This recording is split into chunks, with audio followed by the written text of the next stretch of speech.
창세기 1장 31절 말씀 보겠습니다.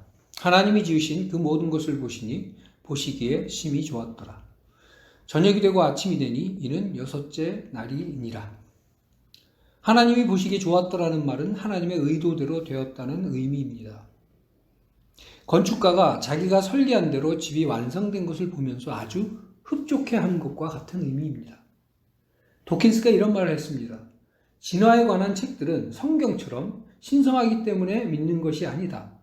압도적일 정도로 많은 증거가 진화를 뒷받침하기 때문에 진화를 믿으며 그것을 반증하는 새 증거가 나오면 단번에 그것을 버릴 것이다.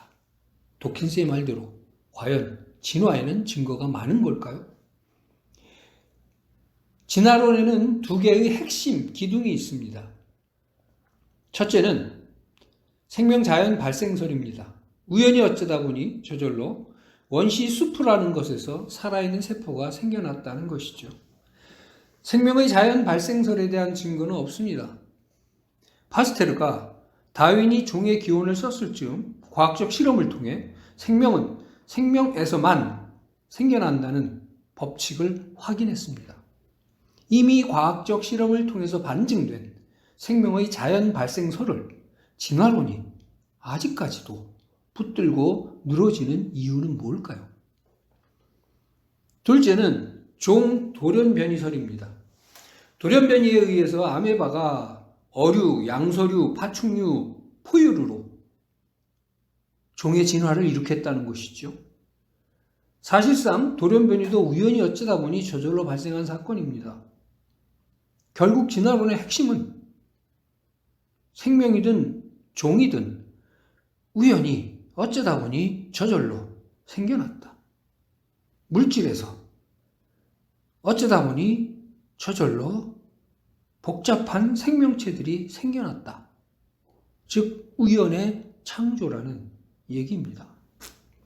우연히 어쩌다 보니 저절로 아메바가 붕어가 되었을 것이다. 그런 증거는 없습니다.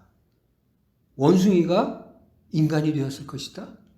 그런 증거는 없습니다. 그랬으리라 추정하는 거지요. 조금씩 아메바에서 붕어를 향해 가는 새끼를 계속해서 낳았을 것이라는 가정하에 진화를 상상하고 있을 뿐입니다.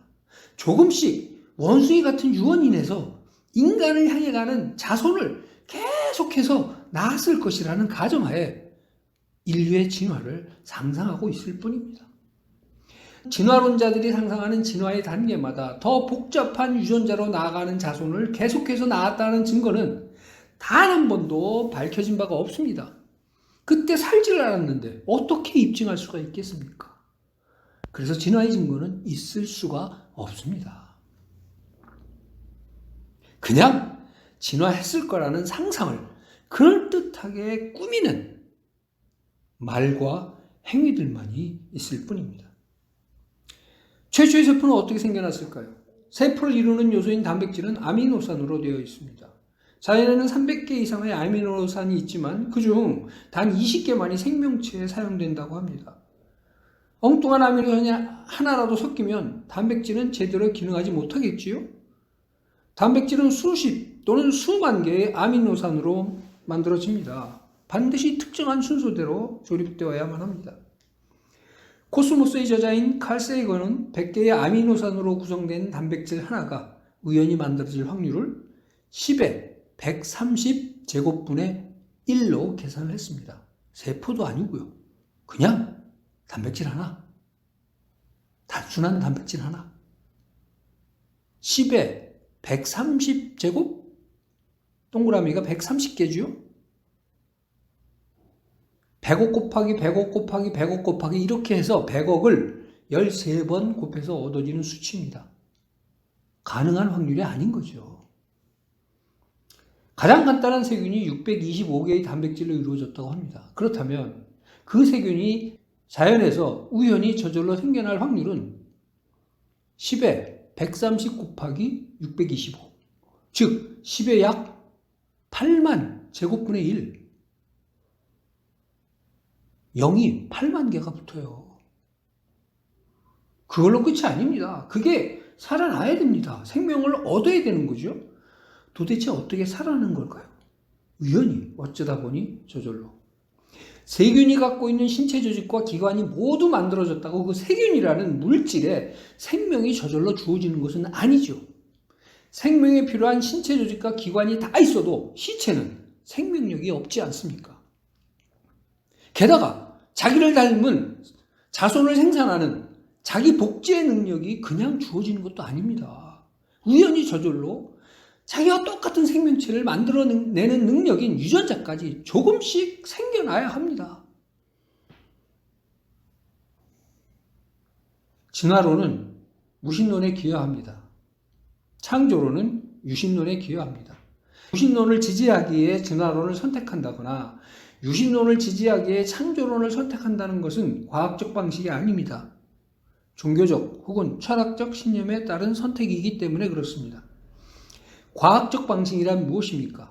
진화론이나 창조론을 선택하게 된 근거를 경험으로 관찰되어진 사실들에서 찾는 겁니다. 진화론이나 창조론을 무시한 상태에서 객관적으로 관찰되는 사실들만을 가지고 추정하고 판단할 때 어느 쪽을 선택하는 것이 더 타당성이 있는가? 녹슨 톱니바퀴가 지층에서 발견되었다고 합시다. 첫째 추정입니다. 오래전에 철광석이 마그마를 만나서 녹아. 그래서 우연히 철이 만들어지고 그게 이리저리 부딪혀서 깨지고 마그마의 흐름과 열에 의해서 다듬어지고 알 수 없는 무작위적인 운동에 의해서 지지고 볶고 하다 보니까 우연히 톱니바퀴가 되었다. 두 번째 추정입니다. 옛날에 톱니바퀴를 설계하고 만든 누군가가 있었고 그는 그것을 만들 수 있을 만큼 지적인 능력을 가지고 있었다. 톱니바퀴의 가지런함과 고르게 평평함은 질서이며 특별한 정보입니다. 이런 질서와 정보가 우연히 어쩌다 보니 저절로 만들어지지 않기에 질서의 창조자로서 우연한 생성, 즉 무작위적인 운동보다는 지적인 설계, 즉 지성의 의도를 선택하는 겁니다. 이집트의 로제타 석에 그려진 상형 문자는 바람과 침식에 의해 우연히 생성된 것인가? 아니면 지성이 어떤 의도를 가지고 만든 것인가? 지성을 가진 사람이 만든 것이라고 추정한다면 그 이유는 바로 질서와 정보, 즉 설계의 흔적 때문입니다. 춤추는 로봇을 보고 지성이 설계했다고 추정할 수도 있고 우연히 어쩌다 보니 자연의 무작위적인 운동에 의해서 저절로 만들어졌다고 추정할 수도 있습니다. 복잡한 기능을 가진 로봇을 보고 설계하는 지성이란 존재를 추정하는 것이 비과학적이고 불합리합니까? 아니면 그것을 만들어낸 무작위적인 우연이라는 존재를 추정하는 것이 비과학적이고 불합리합니까? 현대 문명의 유산들과 비교했을 때 그다지 고도의 기술과 노력을 들인 것 같지도 않아 보이는 동굴 벽화나 석기나 토기를 보고 사람이 만들었을 것이라고 굳이 우기는 이유는 뭘까요? 진화론을 믿는 사람이라면 마땅히 아주 오랜 시간을 거치면서 비바람과 침식과 우발적인 충돌에 의해서 서서히 조금씩 저절로 만들어진 것이라고 말해야 하는 것 아닐까요?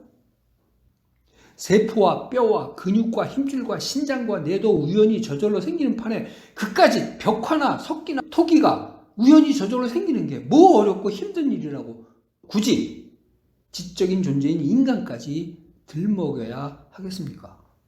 그런 이유로 해서 인간이 거기 살았다고 간주하려는 해석에 대해서 비과학적이고 비합리적이고 종교적이라고 말해도 되는 걸까요? 많은 진화론자들은 진화론이 틀렸다고 해서 창조론이 맞는 건 아니라고 합니다. 하지만 빅뱅 우주론의 선두주자 중 하나인 물리학자 블랭켄이 인정했듯이 그는 진화론자죠. 우주의 기원을 설명하기 위해서는 다음 두 가지 선택지 외엔 다른 가능성이 존재할 수가 없다. 첫째는 지성에 의한 생성. 이들은 미세 조종에 주목합니다. 우주의 미세 조종. 뭔가 이렇게 짜맞은 듯이 쫙 정확하게 맞아 떨어진다는 것이죠.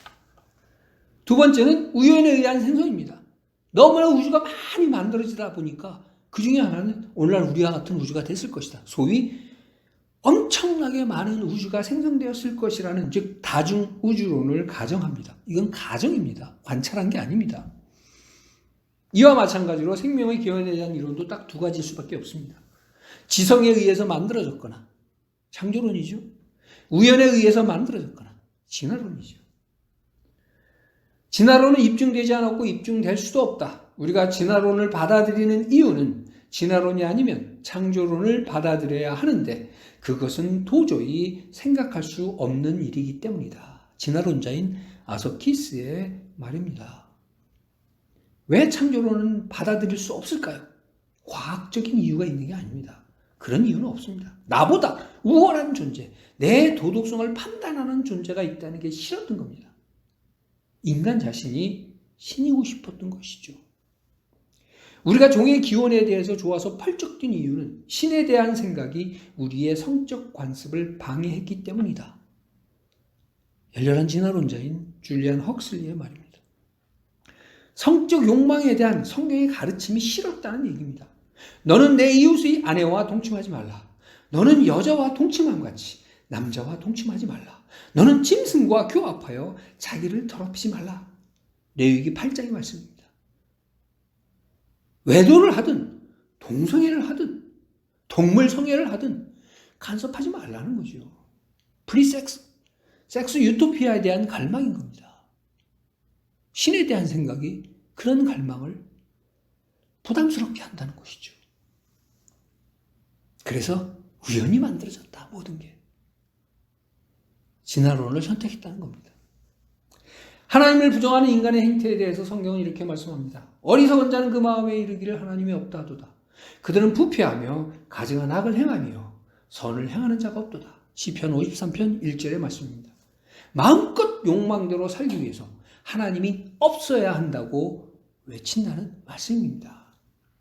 하나님께서 그들의 마음의 정욕대로 더러움에 내버려 두사 그들의 몸을 서로 욕되게 하셨으니 이는 그들이 하나님의 진리를 거짓 것으로 바꾸어 피조물을 조물주보다 더 경배하고 섬김이라. 로마서 1장 말씀입니다. 하나님을 대신해서 자기 욕망이라는 우상에 대한 숭배에 빠진 인간에 대해서 하나님이 내버려 두셨다. 아담과 하와에게 했듯이 선택권을 주셨다는 말입니다. 자유의지를 가진 인격체로 대우하셨다는 것이죠. 그 자유에는 책임이 따르기 마련입니다. 우주 만물의 창조주이시며 선악의 기준이 되시는 하나님에 대한 부정과 멸시를 선택한 자에게는 반드시 그에 대한 대가가 따른다고 성경은 말씀합니다.